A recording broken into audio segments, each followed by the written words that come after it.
Bismillahirrahmanirrahim. Sallallahu ala Muhammadin. Sallallahu alayhi wa alihi wasallam. Welcome to the Biolish Word. Assalamu alaikum. This is Uwais Ahmad. Viewers, आज English class 7 single national curriculum में unit number 9 think not all is over poem जो है सोचो सब खत्म नहीं हुआ, इसकी सेकंड वीडियो आज हम डिस्कस करने जा रहे हैं। फर्स्ट वीडियो इस यूनिट की पोम पर मुश्तमिल थी, जिसमें pre reading post reading poem का क्रिटिकली एनालिसिस हम लोगों ने डिस्कस किया, ग्लॉसरी को डिस्कस किया गया। तो आज इसी यूनिट की दूसरी वीडियो जो इस यूनिट की एक्सरसाइज और रिव्यू 3 एक्सरसाइज पर मुश्तमिल है, तो वो आज हम करने जा रहे हैं। इस वीडियो को शुरू करने से पहले अगर आपने इस यूनिट की फर्स्ट वीडियो नहीं देखी तो पहले वो मुलाहिजा फरमा लीजिए। उस वीडियो का लिंक मैं डिस्क्रिप्शन में ऐड कर रहा हूं, क्योंकि एक्सरसाइज की वीडियो को देखने के लिए उसकी जो फर्स्ट वीडियो है जिसमें क्रिटिकल इवैल्यूएशन की गई है उसे देखना ज़रूरी होता है। तो बढ़ते हैं आज की वीडियो की तरफ।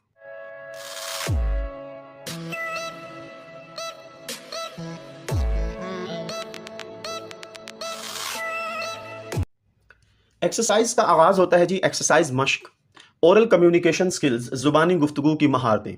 वर्क इन पेयर्स, जोड़ों में काम करें। Use these greetings and questions to get personal information, ज़ाती मालूमात हासिल करने के लिए इन आदाब और सवालात का इस्तेमाल करें। नंबर 1, हाय, हेलो, अस्सलाम वालेकुम, गुड मॉर्निंग। यानी कि जब हम लोगों ने इसका आगाज करना है तो इसी से ही करना है, ठीक है जी। उसके बाद है जी what's up, how are you, what's going on, दूसरे नंबर पे जब भी आप गुफ्तगू करते हैं। फिर what's your name, what should I call you, may I have your name please. Number 4 पे where do you live, where are you from. अब ये तरतीब हमने याद रखनी है। Do you work, do you study, are you a student or a professional, which school do you go to, where do you work, how old are you, where were you born. फिर हम सवाल कर सकते हैं जी, do you have any brothers and sisters, could you tell me a bit about your family, what is your favorite activity, what is your hobby, what do you want to be in the future, what are your personal goals in life। तो ये सारे सवालात हम पूछ सकते हैं गुफ्तगू करने के लिए। नेक्स्ट है जी use the following prompts to answer the questions, सवालात का जवाब देने के लिए दर्ज झेल इशारे इस्तेमाल कीजिए। Hello, good morning, good evening, वालेकुम अस्सलाम। अब ये जवाब देने के लिए nothing much, I'm fine, thank you, I am okay, I'm a bit unwell, I'm excited। मतलब आप कुछ भी कह सकते हैं, ठीक हैं, बीमार हैं, कुछ भी। तो जब नाम पूछा जाएगा आपका क्या नाम है तो आप जवाब देंगे my name is Abdullah, my full name is Abdullah Wais, but you can call me Abdullah. अब जब सवाल पूछा गया वेयर डू यू लिव तो आप कहेंगे आई लिव इन लाहौर। आप वेयर डू यू फ्रॉम तो I am from Multan. Number 5 है जी आई एम अ स्टूडेंट, अगर आप मतलब जॉब करने वाले हैं, I am an office worker, I am an employ. तो आई गो टू स्कूल, अब स्कूल नेम लिख देंगे, आई गो टू मतलब गवर्नमेंट स्कूल या कोई भी स्कूल। आई वर्क एट, अगर आप जॉब करते हैं तो आप कहेंगे I work at government college या गवर्नमेंट स्कूल। आपकी एज पूछी जाएगी तो आप जवाब देंगे I am 12 years old, I was born on, ये आप अपनी डेट ऑफ बर्थ लिख देंगे। Yes I have 1 brother and 1 sister, तो यहाँ पर ज़्यादा होंगे तो 2 brothers हो जाएगा, 2 sisters हो जाएगा, जो भी है। I am from a Bhatti family, I am the eldest youngest middle child, तो आप सबसे बड़े हैं, सबसे छोटे हैं या दरमियान में हैं। तो my favourite activity is playing cricket, my hobby is gardening. ठीक हो गया जी। अब नेक्स्ट है जी रीडिंग एंड क्रिटिकल थिंकिंग, पढ़ना और तनकीदी सोच। Answer the following questions that झेल सवालात के जवाबात दें।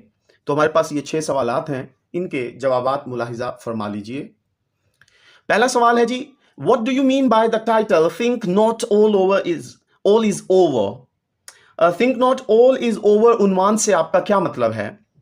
इट मीन्स, इसका मतलब है every situation will be replaced by something better and, अच्छा जी, अब इसका मतलब है कि हर सूरत हाल को कुछ बेहतर से बदल दिया जाएगा। फिर है जी and difficult situations are not the end of the world, और मुश्किल हालात दुनिया का खात्मा नहीं है। What is pathetic fallacy, pathetic fallacy अफसोसनाक गलतफहमी क्या है। Find examples of pathetic fallacy in the first stanza of the poem। नज़म के पहले बंद में काबिल रहम गलत फहमी की मिसालें तलाश कीजिए। The pathetic fallacy in the first stanza is think not, when the wailing winds of autumn drive the shivering leaflets from the tree, think not all is over. पहले मिसरे में काबिल रहम गलत फहमी की मिसालें ये हैं कि ना सोचें जब खिजां की आहोजारी हवाएं, दरख्त से लरजती हुई पत्तियां, ये सोचकर सब खत्म हो गया। जब वो उन पत्तियों को उतार देंगी तो ये मत सोचें कि सब खत्म हो गया, क्योंकि नए पौधे नए पत्ते निकलेंगे। Number 3, explain the poet's use of think not as a negative statement to say something positive or full of hope. अब मुस्बत या उम्मीद से भरी बात कहने के लिए शायर के सोचना नहीं को मनफी बयान के तौर पर इस्तेमाल करने की वजाहत कीजिए। इसका जवाब है the phrase think not is negative. अब ये जो जुमला है थिंक नॉट, सोचना नहीं, ये मनफी है, बट इट्स कॉन्टेक्स्ट, मगर इसका सैको सबाक is about not losing hope. ये है कि आप उम्मीद मत खोएं, and instead trust in the plan of Allah for a bright future makes it positive. और बल्कि अल्लाह के मंसूबे पर एतमाद करें कि मुस्तकबिल में आपका मुस्तकबिल जो है वो ताबनाक होगा, रोशन होगा मस्बत पहलू से।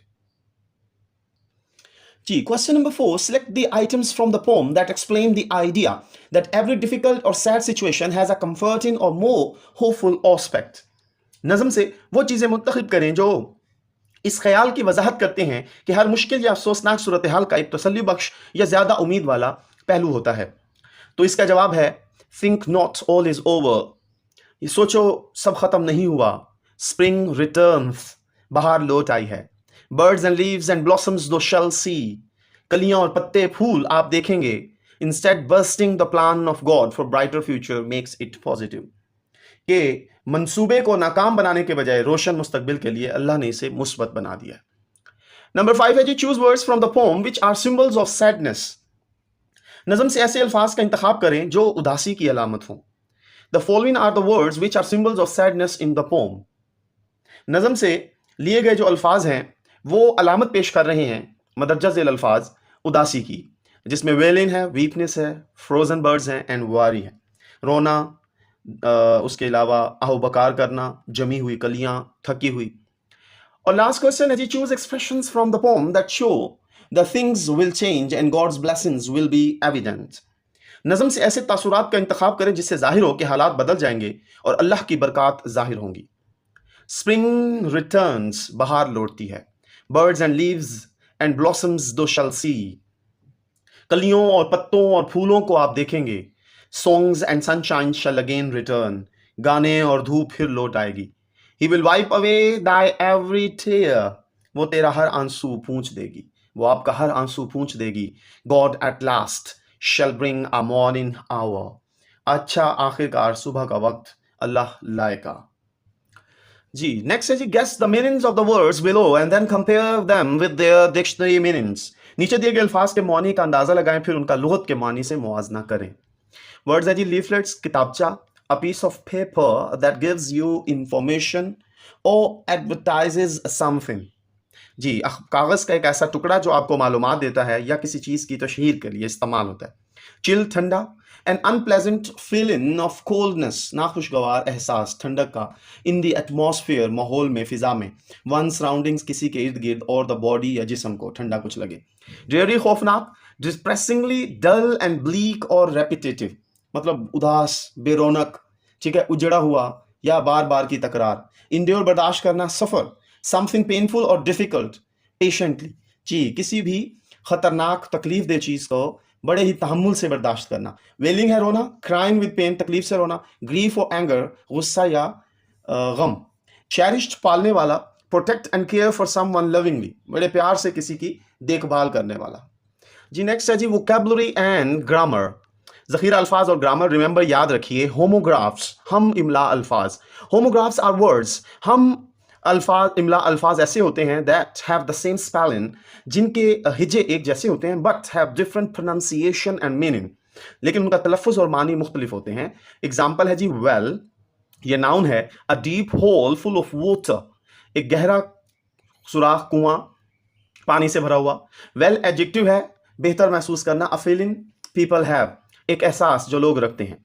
Complete each sentence with the correct homograph from the word bank. अब हर जुमले को ज़ख़ीरा अल्फाज से सही होमोग्राफ के साथ मुकम्मल करें। तो ये हमारे पास अल्फाज हैं जी, रो नाउन है, रो वर्ब है, क्लोज एडजेक्टिव है, फिर उसके अलावा रिकॉर्ड है, विन विंड है, फिर प्रेजेंट है, ये प्रेजेंट। अच्छा, यहाँ पर क्लोज और टीयर में डिफरेंस है, ये हम आगे जाके देखते हैं। नंबर 1 पे देखिए, you have to wind the handle to the left. ठीक है जी, तो ये वर्ब इस्तेमाल होगा wind. I looked along the row of books, ये नाउन है row. There was a tear, noun है, in the corner of his eye, आंसू जिसे कहते हैं। Please keep close, adjective to the path. Keep a record, noun of your expenses. ठीक है जी। Make sure you record, verb आएगा, the date you bought the tickets, ये वहां यहां पर वर्ब आएगा। We do not row, verb झगड़ना, about the money. Wind, noun, spreads reached 102 mph last night, तो ये रफ्तार को बयान कर रहे हैं, हवा की। The watch was a present, noun, from my mother. Please present your boarding card at the gate, यह है दिखाना, वर्ब के तौर पर। ठीक है जी। तो ये, इसके बाद हम आगे बढ़ते हैं, रिमेंबर। अब एक बहुत ही अहम टॉपिक है, इसे अच्छे से समझिए। एडजेक्टिव्स, एडजेक्टिव्स इसमें सिफ्त को बोलते हैं। There are 3 degrees of adjectives. अच्छा जी, 3 दर्जे हैं जी इन इंग्लिश, अंग्रेजी में इसमें सिफ्त के। These are positive, comparative and superlative degrees. ये 3 तरह की हैं, मुस्बत, तकाबली और आला दर्जे की। We use the positive degree of an adjective and no comparison is seen. हम इसमें सिर्फ की मस्बत डिग्री का इस्तेमाल करते हैं जब कोई मुवाजना ना किया जाए। फॉर एग्जाम्पल कोल्ड, स्मॉल, यानी कि जब मुवाजना ना हो। The comparative degree of an adjective is used when 2 person, things, places और ग्रुप्स आर कंपेयर्ड। इसमें सिर्फ की तकाबली डिग्री उस वक्त इस्तेमाल होती है जब 2 अफराद, चीज़ों, जगहों या ग्रोहों का मुवाजना किया जाए। For example smaller, colder, better etcetera, जैसे छोटा, ठंडा, बेहतर वगैरह। फिर थर्ड है, वो use superlative degree when more than 2 persons, places, things और ग्रुप्स आर कंपेयर्ड। जब 2 से ज्यादा अफराद, जगहों, चीजों या ग्रहों का मुवाजना किया जाए तो हम आला दर्जे का यानी सुपरलेटिव डिग्री इस्तेमाल करते हैं। For example smallest, heaviest, best etcetera, सबसे छोटा, सबसे भारी, सबसे बेहतरीन वगैरह। Adjectives of 1 or 2 syllables often form their comparative by adding er and superlatives by adding est to the positive form of adjective. 1 या 2 हरफों की सिफ्तें अगर सिफ्तों के मुस्बत शक्ल में est का इजाफा कर लें, er का और फोकियत का इजाफा कर लें तो अपना तकाबुल बयान करती हैं। मतलब ये हुआ कि मुस्बत डिग्री के साथ er लगा दिया जाए तो कंपैरेटिव डिग्री और est लगा दिया जाए तो सुपरलेटिव डिग्री बन जाता है। जैसे देखिए, पॉजिटिव में टॉल, कंपैरेटिव में er लगा तो टॉलर, सुपरलेटिव में est लगा तो टॉलेस्ट बन गया। When an adjective ends in e, only r and st are added. जब कोई सिफ्त ई पर खत्म होती है तो सिर्फ आर और एस टी का इजाफा होता है। देखें, पॉजिटिव है फाइन, ई पे खत्म हुआ, कंपैरेटिव बनाते हुए आर का इजाफा हुआ, फाइनर और finest. If an adjective ends in Y, अगर कोई सिफ्त वाई पर खत्म हो, it is preceded by a consonant, और वाई से पहले कोई कॉन्सोनेंट साउंड हो, यानी वॉल के अलावा कोई लेटर हो, साउंड हो, change Y into I before adding E R और ई एस टी। तो हम क्या करते हैं, वाई को आई में और E R E S T का इजाफा करें। पॉजिटिव देखें, इजी, वाई से पहले एस है तो वाई को आई में चेंज किया और ई आर का इजाफा कर दिया कंपैरेटिव में, वाई को आई में चेंज किया और ई एस टी का इजाफा कर दिया सुपरलेटिव में। फिर देखिए, when a one syllable word contains a short wall, जब एक हरफी लफ्ज एक मुख्तसर हर्फ पर मुश्तमिल हो, and ends in a single consonant, और एक ही हर्फ पर खत्म हो, double the last consonant before adding E R और ई एस टी, तो हम क्या करते हैं जी, आखिरी हर्फ को दुगना कर देते हैं, 2 दफा करते हैं। जैसे रेड, ठीक है जी। अब देखें, डी जो है वो कॉन्सोनेंट है, अब जब पॉजिटिव बनेगा तो एक डी और ऐड हो जाएगा और ई आर लगेगा। सुपरलेटिव में भी एक डी और ऐड हो जाएगा और ई एस टी लगेगा। क्लियर हो गई बात जी। फिर है जी, the adjectives which follow these rules are called regular adjectives. जो सिफ्तें इन असूलों पर अमल करती हैं उन्हें बाकायदा सिफ्त कहा जाता है। Some adjectives do not follow these rules, कुछ सिफ्तें इन असूलों पर अमल नहीं करती, they are called irregular adjectives, इन्हें फासिद सिफ्त कहते हैं। जैसे कि अब देखें, गुड के साथ ई आर नहीं लगा, गुडर नहीं बना, तो ये इरेगुलर हो गया गुड, कंपैरेटिव में बेटर, सुपरलेटिव में best. Bad positive, worst comparative, worst superlative. अच्छा जी, नेक्स्ट देखिए जी, adjectives of more than 2 syllables, 2 से ज्यादा हरफों की सिफ्तें often form the comparative and superlative by having more and most before the positive form. तो अगर मुस्बत शक्ल से पहले मोर और मोस्ट रखकर तकाबली और आला तरीन बनाई जाती हैं। तो अब हम इधर देख रहे थे ना, जैसे फाइन, तो ये सिंगल सिलेबल था। ये देखें खर्जियस ये एक से ज्यादा सिलेबल का है, तो जब एक से ज्यादा सिलेबल पर मुश्तमिल एडजेक्टिव होगा तो उसके कंपैरेटिव में ईआर नहीं लगेगा बल्कि मोर लगेगा, और सुपरलेटिव में ईएसटी नहीं बल्कि मोस्ट लगेगा, यानी कि वही सेम पॉजिटिव डिग्री से पहले मोर कंपैरेटिव में, पॉजिटिव डिग्री से पहले मोस्ट सुपरलेटिव में इस्तेमाल होगा, जैसे difficult, more difficult, most difficult. फिर है जी absolute adjectives do not have comparative and superlative degrees, जो मुतलिक सिफ्तों में तकाबली और आला दर्जा नहीं होता। For example unique, perfect, round. अच्छा ये जो वर्ड्स होते हैं ना ये अपनी ज़ात में मुकम्मल होते हैं, यूनिक बेमिसाल, परफेक्ट कामिल, राउंड यानी पूरा गोल, तो इनकी ना तो कंपैरेटिव डिग्री होती है और ना ही सुपरलेटिव डिग्री होती है। फिर है जी write the comparative and superlative degrees of the following adjectives, दर्ज सिफ्तों की तकाबली और आला दर्जात लिखें। तो ये है जी पॉजिटिव डिग्री ग्रेट, एक सिंगल सिलेबल है, greater, greatest, small, smaller, smallest, rich, richer, richest, happy, happier, happiest, beautiful, अब ये एक सिलेबल से ज्यादा है तो more beautiful, most beautiful, cherished, more cherished, most cherished, wealthy, wealthier, wealthiest, poor, poor, poorest. Next है viewers writing skills, लिखने की महारतें। रिमेंबर याद रखिए, पैराफ्रेजिंग तशरीह करना, paraphrasing is the rewording and restating of text, मतन की तशरीह करना, दोबारा लिखना और दोबारा शुरू करना है। दैट इज प्रोज और पोम इन वंस ओन वर्ड्स, यानी नसर या नज़म अपने अल्फाज में लिखना। The paraphrase of a poem is always in prose form, नज़म की तशरीह हमेशा नसर की शक्ल में होती है। Follow the guidelines and techniques for paraphrasing a text, prose और पोम, मतन के नसर या नज़म को बयान करने के लिए हिदायत और महारतों पर अमल करें। Read and reread the lines until you understand the lines well and ensure that you understand the message, लाइनों को पढ़ें और दोबारा पढ़ें जब तक कि आप लाइनों को अच्छी तरह समझ न लें और इस बात को यकीनी बनाएं कि आप पैगाम को समझते हैं। Change the vocabulary by choosing appropriate synonyms, मुनासिब मुतरादिफात का इंतखाब करके अल्फाज को तब्दील करें। Change the sentence structure and word order, जुमले की साख्त और अल्फाज की तरतीब को तब्दील करें। Make sure that you do not change the writers meaning, इस बात को यकीनी बनाएं कि आप मुसन्निफ के माना को तब्दील नहीं करते। Make notes and use these notes to paraphrase, note बनाएं और इन नोटों को बयान करने के लिए इस्तेमाल करें। Do not look at the original source while paraphrasing, और यह बयान करते वक्त असल माखूज को ना देखें। अच्छा जी, paraphrase the first two stanza of the poem, think not all is over, नज़म के पहले दो बंदों की वजाहत करें कि सोचें सब खत्म नहीं हुआ। Begin with Harriet Beecher Stowe, the poets has implicit faith in God's love and, तो अब इस पर मुश्तमिल पैराफ्रेजिंग करनी है, ये जरा मुलाहिजा फरमा लीजिए जी। Harriet Beecher Stowe, the poets has implicit faith in God's love, बड़ा जरूरी यकीन था, अकीदा था अल्लाह के साथ। एंड इग्नाइट्स अ होप, और वो एक उम्मीद की चिंगारी बढ़ाती हैं। That does not think the colourful times of spring are gone, कि मत सोचें कि रंग बिरंगा वक्त बहार का खत्म हो गया है। And the winds of autumn will make the leaves fall, और खिजां का जो हवा है वो पत्तों को गिरा देगी। Spring will return with flowers, बहार फिर फूलों के साथ वापस आएगी, ग्रीनरी सब्जे के साथ, एंड ब्लॉसम्स और फूलों को खिलने के साथ। He explains the condition of the earth, वो जमीन की सूरत हाल को बयान करते हैं। And sealed and the birds are sad over this condition, और वो बयान करती हैं कि परिंदे जो हैं इस सूरत हाल पर उदास हैं।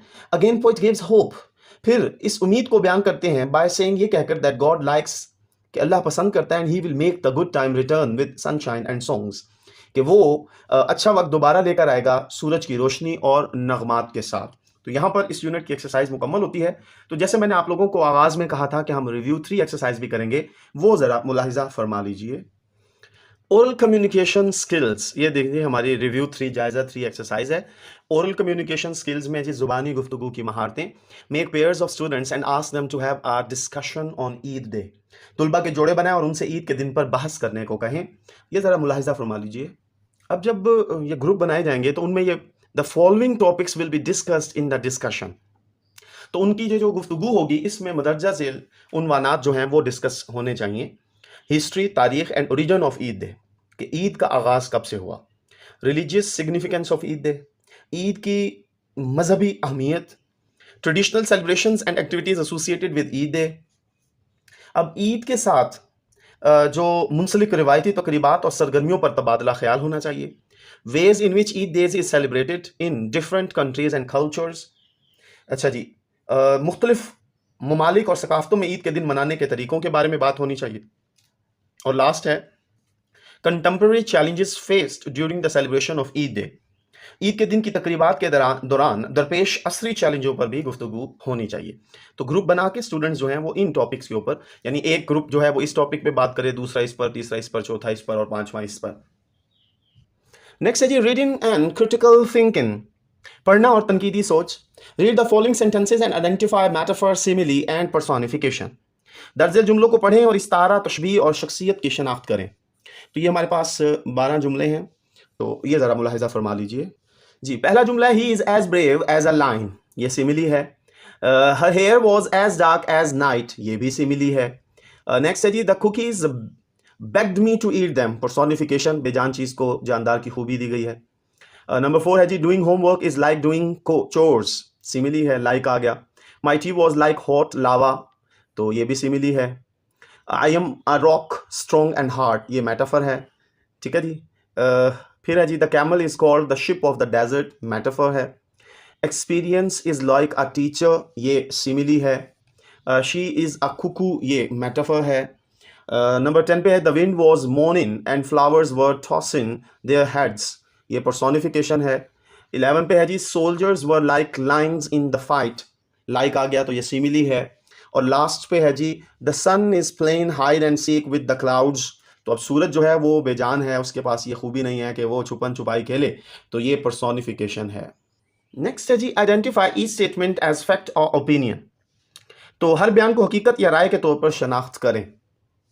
तो नंबर 1 पे है जी, बैट्स आर नॉक्टर्नल मैमल्स, ये एक फैक्ट है। I think it will rain today, ये ओपिनियन है, राय है। My school is the best school ever, ये भी एक ओपिनियन है। स्नो इज वाइट, ये फैक्ट है। रेनी डेज आर बोरिंग, ये ओपिनियन है, किसी के लिए अच्छे होते हैं। Rain falls from the clouds, ये भी एक फैक्ट है। अ plane is faster than a car, ये भी एक फैक्ट है। White is my favourite colour, ये एक ओपिनियन है। Brazil is located in the continent of south America, ये एक फैक्ट है। कायदे आज़म रहमतुल्लाह अलैह was the first governor general of Pakistan, ये भी एक फैक्ट है। Next viewers, read the paragraph and answer the following questions. Paragraph को पढ़ें और दर्जिल सवालात के जवाब दें। Nepal is a mountainous land country in South Asia. Its capital is Kathmandu. It is situated in the lap of the Himalayas. It lies between India and China. Nepal is a small but very beautiful country.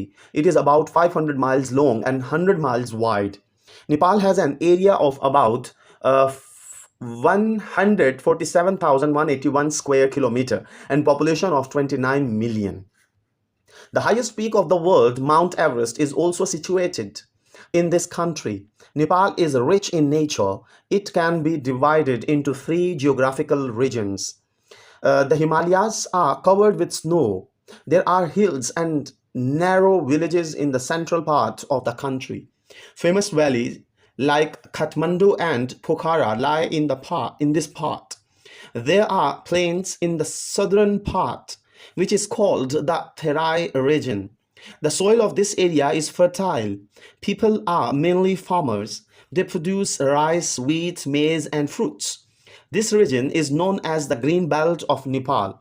It is very hot in summers. The Himalayas are extremely cold in winters. The country today is progressing in terms of industrialization. तो ये था viewers paragraph. अब इनके सवालात के जवाबात हैं। Where is Nepal situated, तो बिटवीन चाइना एंड इंडिया इसका दुरुस्त जवाब है। Where is Mount Everest situated, Nepal में है। Which is the capital of Nepal, that is Kathmandu. What are the plains in the southern part, वो है जी थराई रीजन। और नंबर 5 है जी, into how many regions can Nepal be divided, तो ये 3 रीजन्स में डिवाइड है। नेक्स्ट है जी वोकैबुलरी एंड ग्रामर, ज़ख़ीरा अल्फाज और grammar. Choose the correct near homophone for each sentence, हर जुमले के लिए दुरुस्त करीब हम आवाज़ अल्फाज का इंतखाब करना है। There were 2 cats on the wall, TO नहीं बल्कि TW2। The bear was looking for food, bear नहीं BEAR। I went to see my friend SEE। They put their bags away. और the sun shone all day long. अच्छा जी, next है जी, write the comparative and superlative degrees of the following adjectives. दर्ज सिफ्तों की तकाबली और आला दर्जात लिखें। Positive wise, wiser, wisest.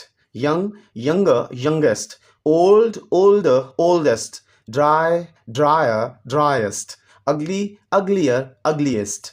Useful, more useful, most useful, difficult, more difficult, most difficult. Viewers, last point है जी, राइटिंग स्किल्स, लिखने की महारतें। Complete each analogy using a word from the word box. ज़ख़ीरा अल्फाज में से एक लफ्ज़ का इस्तेमाल करते हुए हर तशबीह को मुकम्मल करें। Weapon, white, pride, paint, carrot, dry, grey और खाफ। A broom is to sweep, ठीक है जी, ब्रूम ब्रश होता है सफाई वाला, वो सफाई करने के लिए। As a paint brush is to paint, ठीक है जी, ये एनालॉजी है।